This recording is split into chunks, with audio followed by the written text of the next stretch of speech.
Welcome back. This is Tuesday, so we have to dive into political point. Today, we want to take a look at the issue of grooming leaders and what that sort of looks like. Let me set the stage for you. Just what ails Wiper Party leader Kalonzo Musyoka's politics?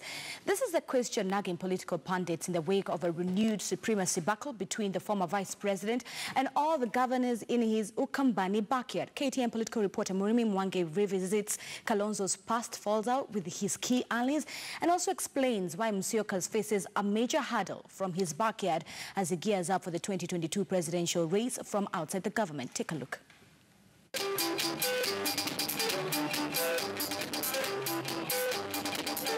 Stephen Kalonzo Musyoka has for decades dominated the Ukambani stage, with little fear of losing in the region's political dance. But not quite anymore, as Kitui Governor Charity Ngilu, together with her Machakos counterpart Alfred Mutua and Makueni's Kivutha now scheme to dethrone the Wiper leader of his Ukambani political kingmanship. Na ikiwa kuna wengine pia Ukambani na Kenya nzima wanataka kuwa president, waitishe na tuache kutishwa. Kwa sababu tukitisha tukaambiwa kwamba ukiitisha unaharibia mtu mwingine. Mimi ikiwa ninaitisha na yeye anaitisha na niharibia. The governors have since endorsed an intra-trade agenda, dubbed the People's Empowerment Movement. Under this, Ngilu's Kitui County is to supply the other two with all garments including county staff uniforms and clothing for their respective hospitals from the newly established Kitui County Textiles Factory.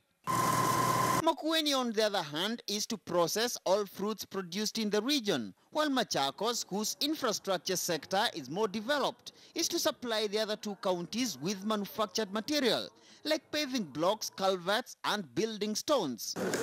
Pundits, however, argue the partnership is likely to mutate into a political party to counter the Wiper and Kalonzo's influence in the region. But what are the governor's chances? Let them land in Kisumu town and let us see crowd coming to them, wanting them to address them. If someone will garner 500 listeners, not supporters, listeners, wanting to know why this guy is here, then I will even ask Kalonzo not to have an interest in the presidential candidates. I was there before. My own community voted for me to man.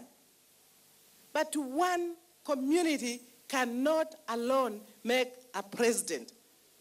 Kwa hivyo, tujipange jameni. Prior to the 2017 polls, Kibwana decamped from his Muungano party to join Wiper in what insiders said was a strategy to reinvigorate Kalonzo's negotiations for the NASA 2017 presidential ticket. Ironically, this move had been preceded by a bitter fallout between Kalonzo and his long-term ally, then Wiper chairman David Musila. That was, however, only days before then Machakos Senator Johnston Muthama withdrew from the senatorial race, citing bitter ideological differences with Kalonzo, despite having been handed the Wiper ticket. The former senator has, however, since returned to Kalonzo's fold. If Kalonzo Musyoka must go alone,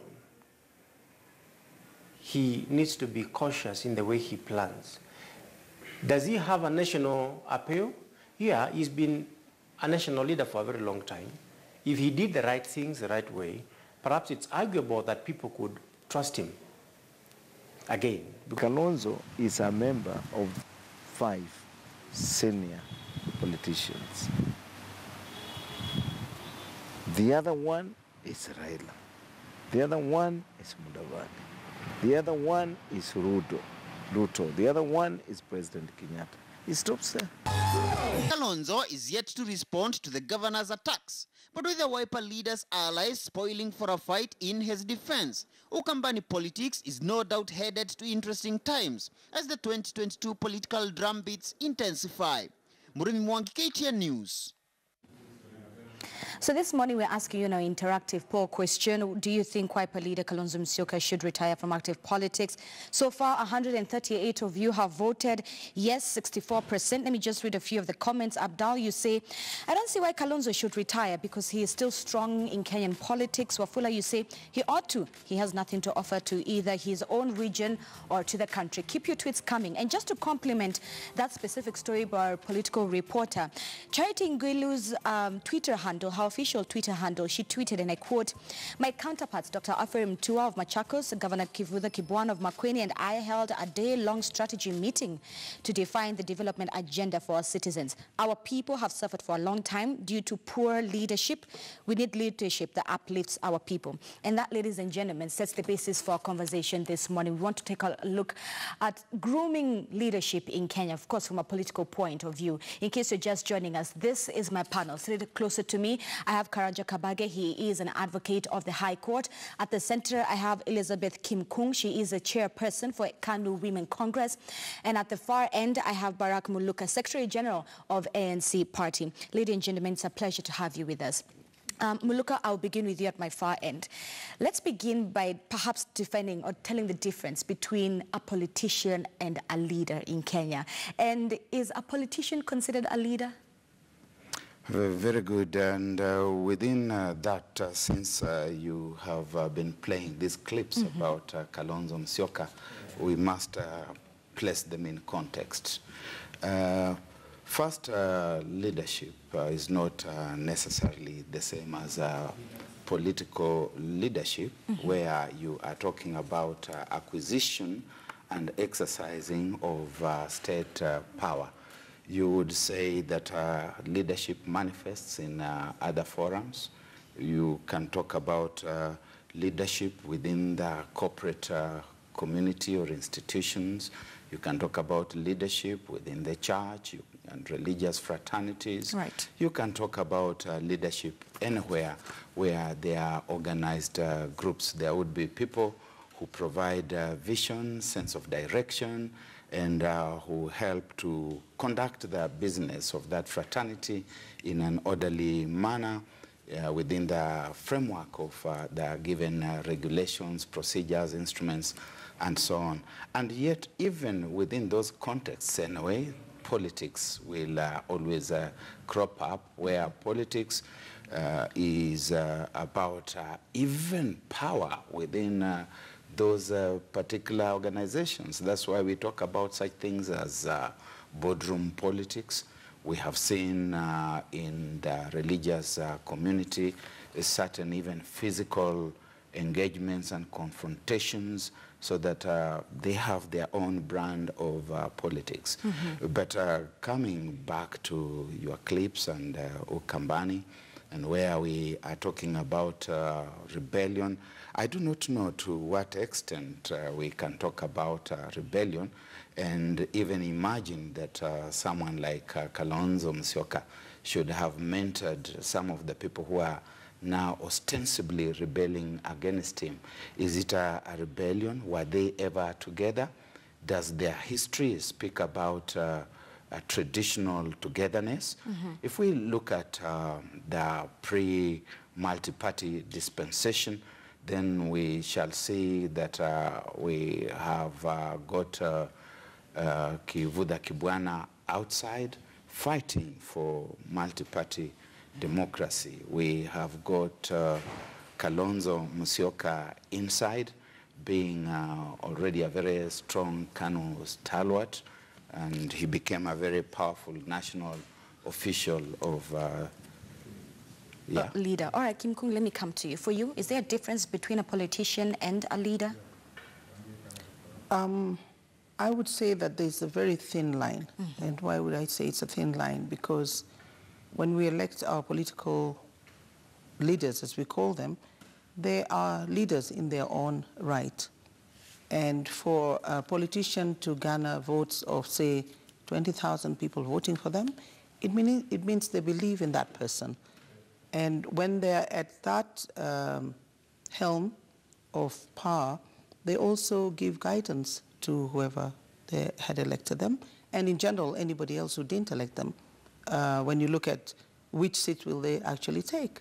And I would use the example of our president, His Excellency Uhuru Muigai Kenyatta, that Kenyans elected him. So we look at him as our leader. He guides us, he leads the country. So there's a very thin line. You can't draw a line to say this is a politician and the politician is not a leader. Yeah. All right, Kabage, when it comes to grooming politicians, should our political parties invest on individuals in terms of, for example, recruiting its members to make sure that whoever comes on board are valuable members, not just anyone who has shown interest in politics? So let's now talk about political parties within that context. Should they invest in individuals? First of all, we must understand Kenya is not like China.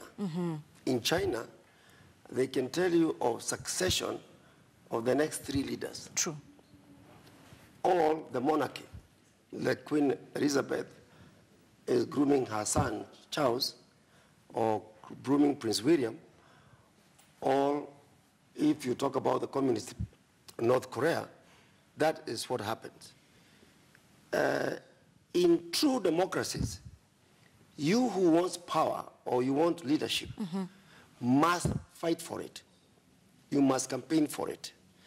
The idea that Mheshimiwa Kalonzo can sit down and groom ABCD to become the leader, it is a fallacy, right, in my own opinion. Right. And I don't think in this country we should be bothered about somebody being groomed.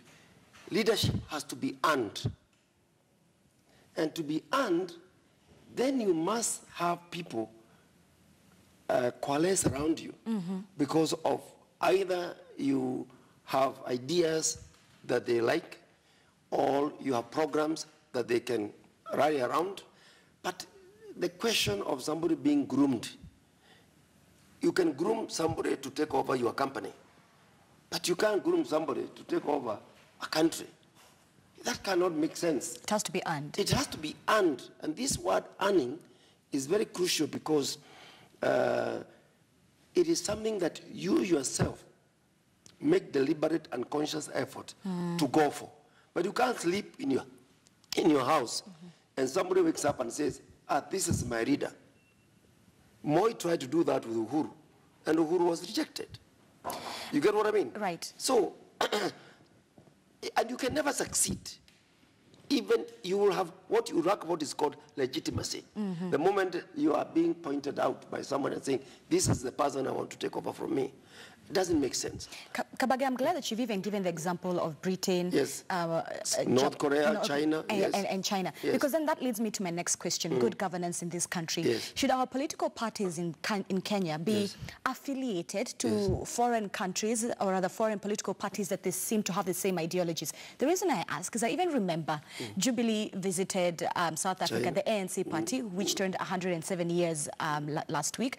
They went to China to see how the political party is also how well it runs. So should even our own political parties, and I'm glad that we have both Kim Kung and Muluka who are seated here, should our political parties be looking for affiliation from outside foreign political parties to see, to learn? There's nothing wrong in learning from any quarter because learning is a never evolving process. Right. However, in my opinion, when you talk about a political party, the most crucial thing is, do these people have an ideological commitment to a certain thing? For example, when you talk about social welfare, you want to provide people with pension, you want to provide people with medical services, you want to provide people with housing. Within your own political party, is that thing a conviction? Or if you want to say, I want free enterprise, all right, where the economy is run by individuals and I do not want government intervention, all right? Or in our foreign policy, this is what we stand for. In our policy, as far as agriculture is concerned, this is what we stand for. Right. Now, when you want to develop a political party, it has to have certain pillars that are inviolable. You get what I mean? But let me tell you, if you look at the political parties that we have in this country, these are what you call works in progress. There is nothing firm. And I said last time here that our politics is not party-based. Our politics is individual-based, right, personality-based. It's not ideological, it's nothing. Because tomorrow you can find people who are enemies, they are allies. You get what I mean? But the wananchi themselves, they are misled to believe that we have come of age where there is, I should fight for ABCD. Okay. That is a big challenge in our country, and we will take time before we evolve. And from my perspective, we are in a situation of flux. All right, let me rope in Kim Kung. Perhaps you can also tell us, now that we're talking about political parties and succession, does KANU have any independent succession plans as a political party? I think I would say that KANU was a party that started at independence of this country. And at that time, I would not say that there was a plan for any succession within the party. But the new KANU Fresh, as we're calling ourselves now, would have that in place. And the reason I say that, for the first time in KANU, we have KANU Women Congress. So there's a complete women wing that was not there before. We also have the KANU Youth Congress, which was never before within the KANU party. And why did we look at it from that angle? Because we felt we need to groom the youth, and we need to groom them in such a way that where we have KANU leaders, in the event that these youth are able to wake up and run for an election, we can actually identify places where they can be put. All right, Muluka, as Secretary General for ANC Party, does your party have any plans, any succession plans? Will it be able to leave or outlive Mudavadi? It's a very interesting question, because basically, as Mheshimiwa says, these are things that are work in progress. Some of them are in their birthbed, and you may not quite begin talking about succession plans where they are focusing on certain individuals. I think the critical thing here is the party as an institution. And if it is an institution, then it has got a constitution, it has got rules, it has got regulations, and those rules, regulations, procedures, processes do define how a new leader may take over from existing leadership. And I want to believe that without doubt that exists across the board in all the political parties that we have in the country, and not necessarily ANC. But are we planning to have any specific individual take over from another individual? I think that is not the way to do it. People should be given a democratic opportunity to compete, so to position for themselves for possibilities. And then the processes being followed to the letter do define who becomes the next leader. And has the party, just like Jubilee, seek to learn how other parties outside of Kenya, and that's where now the foreign affiliation comes in. Has ANC ever tabled or thought about, perhaps let's see how the ANC in South Africa do this, or how, like as Kabage said, how in China they have the People's Party being run in a certain way, in Britain and so forth? I think in sovereign contexts such as ours, it is first of all wrong to start talking about foreign affiliations, because we are talking about parties that go out to seek to exercise the sovereign power of the people, the sovereign power of the state, and which power may not be appended to foreign affiliations. That said and done, there's nothing wrong about learning a bit from others who have learned how to walk before you. You see how they are doing their things. But I think if it were to come to something that we call affiliation, in the sense that you are an appendage of those others, or that they are appendages of you, I think you're going to run into very serious trouble with the law. Okay, so I'm glad that Elizabeth Kim Kung has brought up the issue of women as well as mentoring young people who are interested in politics. Let me just set the basis for the next question. Our very own Kalonzo Musyoka right now is about 65 years old. He entered politics, or rather he vied for the first time back in 1983 at just a young age of 30. At 32, he was a member of parliament. That was around 1985. And at 33, he became assistant minister. Now, away outside of Kenya's politics, take a look at Nigeria. Not so long ago, about 2 years ago, one of the most online important conversations was under the hashtag Too Young to Lead. And that hashtag was young people in Nigeria saying, listen, even as young people in Nigeria, we believe that the age cap that you have placed on someone running to become governor or president needs to come down to allow young people to also vie. And even outside of the African continent, former British Prime Minister David Cameron, he got his seat at the young age of about 43. Former US President Barack Obama, he became president at 46 as well. But here's the thing. Here in Africa, we seem to see our politicians beginning to become active in politics at a later age. Elizabeth, why is it so important right now to be grooming young people to then be able to take power, or rather to earn that power, as Kabage has said, political power? Why is it so important that young people and women are also on this same boat? Because you take a look at the people on the African continent, our leaders, they're quite old.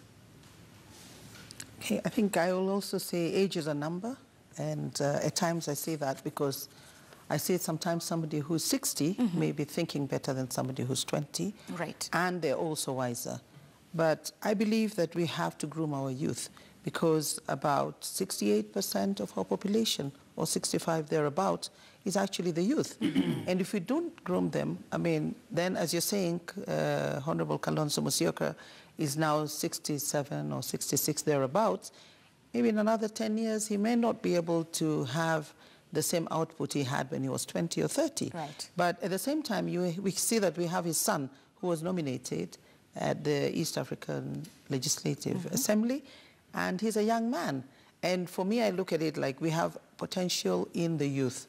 They have a lot of interest, and the youth are one people or one person I can pick and say, they also don't understand about tribal issues. Why? They share a lot of things, music, you know, acting, talenting. They hang out together. Beyond tribe. Yes, exactly. So when you look at it, that is the Kenya we want, where people will have more cohesiveness and more understanding. But they are also interested in politics. Unfortunately, political parties and politicians use them for, you know, getting people to rally together, paying them to run out and do their things. And it goes on for the longest time. As long as that politician is sitting there, the youth is ever being used for that. And that's where I dispute completely. Yes. I think we should encourage them to be leaders. They can do the work some of the politicians are doing, and maybe even better. We have to touch on that, university leaders. But Kabage, so for generational change to happen within our political leadership, does age matter? I'll do contrast to two areas. Okay. In the corporate world, where I'm much more involved, I believe that young people are doing quite well. But when we talk about defining young people, we must realize that there's something called experience. And experience does not have a substitute in some instances. And when it involves politics, politicians tend to believe that there is no age limit. But I'll put it this way. Every product has a life expectancy. And if your idea, you see, you must channel ideas. Even if you are old, you must be alive to the contemporary, what is happening. Now, a lot of people are stuck with the old ideas of doing things. And there is no way they can be sustained. Now, let's put it, my brother Barack mentioned Raila as one who is ever reinventing himself. But if you look at Raila, Raila has one distinguishing factor about him more than anybody else in this republic. He has a hold on a community. And whichever way anybody says, Raila can tell his community, this is the way to go, and without question, that's the way they're going to go. Right. There's nobody else in this republic with that sort of thing. So he is unique, and that uniqueness he inherited from his father. All right? Now, can Uhuru tell his community where to go and they go? I can tell you that will not happen. Similarly, Kalonzo or even Mudavadi, nobody else. And therefore, in this respect, we have to realize that you have to individualize the situation and the individual who are involved in the sort of thing that you're talking about. Okay. Because situational necessities bring out uniqueness of certain individuals. And from my point of view, the youth has to understand one word. Whatever it is you want in life, you earn. And I want today to debunk the word making money. Making money is only one institution in the Republic of Kenya that makes money. There are rules. Those are the people with an assembly line. When you hear people saying, I'm going to make money, they're making a very big mistake. We earn money. You work for it. You work for it. Right. If you want leadership, you work for it. There's nowhere we manufacture leaders. There's no factory in this republic where we manufacture leaders.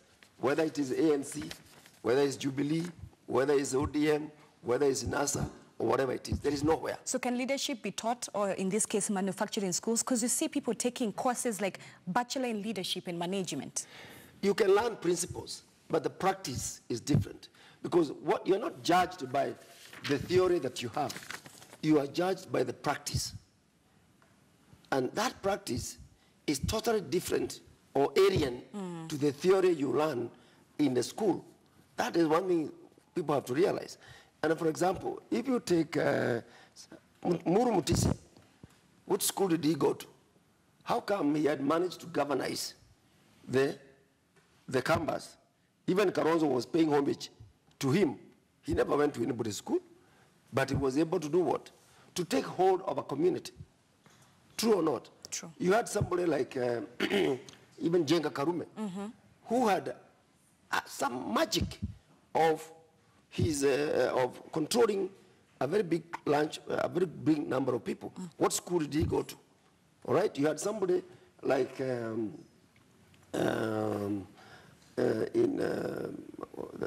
Mandela. You have to look outside. Yeah, there are many people. Even take somebody like what is this guy's? Somebody I wanted to refer to. Even Tom Mboya, for example. Tom Mboya, yes. Tom Mboya, to me, was one of the most intelligent. He didn't have equals during his time. But the farthest he went is up to Form 4. People like Dr. Keano, people like Dr. Mungai, people like even whoever it is, even Kibaki, they were his juniors. Kibaki was his assistant minister when he was a minister of planning in the Republic of Kenya. And those of us that listened to Mboya speak, there was no question about you comparing him with even someone who has been to Harvard. Mboya was way above. So now so Mboya had earned leadership in the Republic of Kenya to the extent that anybody was deferring to him. So when you talk about teaching somebody leadership, I think it's a fallacy in my own opinion. It has to be earned. Right. And that is a critical thing. Muluka, let's touch on the issue of mentorship because Kim Kung has already brought it up and it's very important that we have to touch on it. When you find, is it mentorship when our own politicians fund university leadership goons, be it within the institution or even outside of the institution, who then later end up becoming national political leaders? Is that what we talk about, mentorship within the political space? Because then again, those young leaders are gotten from university. The question is rhetorical, if not cynical. because I think it would be utterly irresponsible for any political outfit to go to an institution of learning, and in this case higher learning, to sponsor goons. People don't go to universities to become goons, certainly not in the 1970s. When I went to university, we didn't go to universities so that we could become goons, but we were politically astute, responding to issues right across the board, from Afghanistan to South Africa and so on. And some of the people we went to university with have become very successful politicians. That doesn't mean that we didn't explode in the streets to protest, but we protested responsibly on issue-based platforms, and which I think is part of the responsibilities of budding intellectuals everywhere in the world. Within the political framework, within the party, it is important to have youth leagues and youth wings in which young people are schooled through value-based, responsible leadership. I have seen in this country, and I've sat here on this set, I've been asked questions about the opposition right here where I am, and I've been asked, is the opposition dead? And the reason I was asked those questions was because we understand that the opposition is about having young people running riot through the streets, throwing stones, lighting fires, generally raining havoc upon everyone. And when you say, no, this is the new face of the opposition, which is value-based, which is issue-based, then we are told there's no opposition. So there's a sense in which, as a society, collectively, we are responsible for misleading ourselves into thinking that politics and the youth are about riots. Tom Mboya, whom the Learned Council is talking about, died at the age of 39. And he had been across the national landscape as a freedom fighter, as a trade union leader, as a cabinet minister. Daniel Arap Moi became vice president when he was 39 years old. That is a young man by any definition. And the people you saw in politics at that time, Rona Ngala, Martin Shikuku, in fact, Shikuku began as a Kadu youth winger, and there are very many others who eventually became very outstanding in politics. Today, finally, if you look at the legislature, you look at the county assemblies, they are awash with the young people. I do not understand personally this hue and cry about youth and their exclusion. What is the average age of the National Assembly today? There are so many people who are in their 30s, and some who are in their early 40s. So when we talk about generations, let us never forget that there are only 3 generations. There is the young generation, there's the old generation, and there is the generation of ideas. And personally, I'm more mesmerized by the generation of ideas. All right, so Elizabeth, perhaps you could talk to us about the importance of mentorship. What role does it have to play in terms of identifying young leaders and governing them in that specific sense as well? The reason why I ask this is that you might find young political leaders have the ideas and they have the energy as well, but funding is an issue. So that's where now political affiliation comes in. Why is it so important for political parties to identify and mentor young political leaders? As I said earlier, the population of this country, about 60–65% is the youth. We cannot ignore them. These are the same people who go out to the ballot to make leaders winners. If we said it was only people over 35 to go out and vote, I don't think we would get the numbers that we actually see. So if we do not give them the space and we don't mentor them, it will become difficult in the future for us to even guide them, right? So I feel that if we give them the space, they have the talent, they have the know-how, they have fresh minds, they can put things into play. And that's the reason why I'm saying we should still mentor them. Mentoring them means, it's true, investing in them. And that's where political parties have to actually concentrate on assisting them get even to the office, even if they want to aspire to be MCAs. I tell my youth and I tell my women, get out and go there. If the party is going to support you to a certain extent, we will go out of the way because we can see you have potential. This question is specifically to you. We have Right. the 2/3 gender rule, which is enshrined in our constitution. Yes. But even if you look at our political space, you find it's the men who have dominated. And yes, we live in a patriarchal society, but is society deliberately making it difficult for women to be in politics? And are women themselves, if we were to also look at ourselves, are women genuinely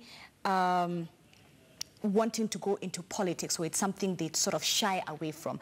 And this is for you because you are the chairperson for Kanu Women Congress. Do women still have the same fire, the same urge to be in politics as our male colleagues? Okay, first I'll have to correct you because I think there's a bit of misunderstanding on the Constitution about the 2/3 gender. I'm also a lawyer by profession. When you say 2/3 gender, it's either gender. It can be men or women. But strange enough, everybody tends to look at it 2/3 gender as women. It is not necessarily women. If the men make the 2/3, then the men have it. If the women make the 2/3, then the women have it. So we have to remove this idea that the 2/3 have to be women. But in It's our either society, gender. but It's either. Either or. Yes, But women, as I can put it, have also not been empowered enough. Politics needs money. I think politicians will tell you that. The campaign amount, the monies put into campaigns today compared to 15 years or 20 years ago is completely, mind-boggling, as I can put it. People turn around and tell you they're talking about hundreds of millions. I mean, 20 years ago, politicians went and campaigned maybe with a few hundred thousands, and they still won their seats. Right? But being an MP or being a senator or being a governor has become lucrative. And you can see with all these cases that came up how much money was involved when it came to cases where money was lost either in counties or, in businesses that involved MPs and things like that. And also the amount that they earn in Parliament makes people think, if I go there, I will make money. And that, I think we should also stop that. I don't know why MPs are increasing their salaries, one. I don't know why they're being given so much exemptions. It should not work. Rwanda is a case that we should look at and say we can have politicians sitting at the helm, like during maybe President Kenyatta's time, earlier periods of President Moi, politicians were not earning 1 million shillings. So as a woman, if today I want to run for a political office and I'm competing with a man, definitely the man will probably have more money than me because, as you say, the setup in our society has always been male-oriented. The man are the ones doing the business, earning the money, can roll out and bankroll all these campaigns. Apart from money, women are victimized, harassed, abused, called names. You're a wife, you're a mother, and you can hear crazy names being called at you. They shy away from things like that because I don't think everyone that goes to politics is looking for something. I don't think everyone who is a politician is probably you're being called a prostitute when you're campaigning out there. And told to your stay in the children kitchen. are watching. Right. Okay, your husband may be watching, your friends are watching. We have gone to school, so why would somebody be calling me those names? And I also say, we sit on the same class with the men. We do the same exam with the men. We pass that exam sometimes better than them, okay? If not the same, right? I sat in a law class. I went through law school. I've done my master's in law. I sat with men in class, and we all passed. Some failed. So why would they look at me as a child of a lesser god? All right. And point fingers at me and feel that I'm not capable. Go back round the clock. We are the mothers. We look after homes. We look after children. We look after the same men. So how then do they stand up in a platform and say you're not able? That's my question. It's mind-boggling. All right, gentlemen, because of time, Karanja, I'll start with you. Yeah. Well, I think there's a paradox. The largest number of voters in this republic are women. The question one may want to ask is that, and this has to be a research-based answer by the sociologists and psychologists, why do women shy off from voting women candidates?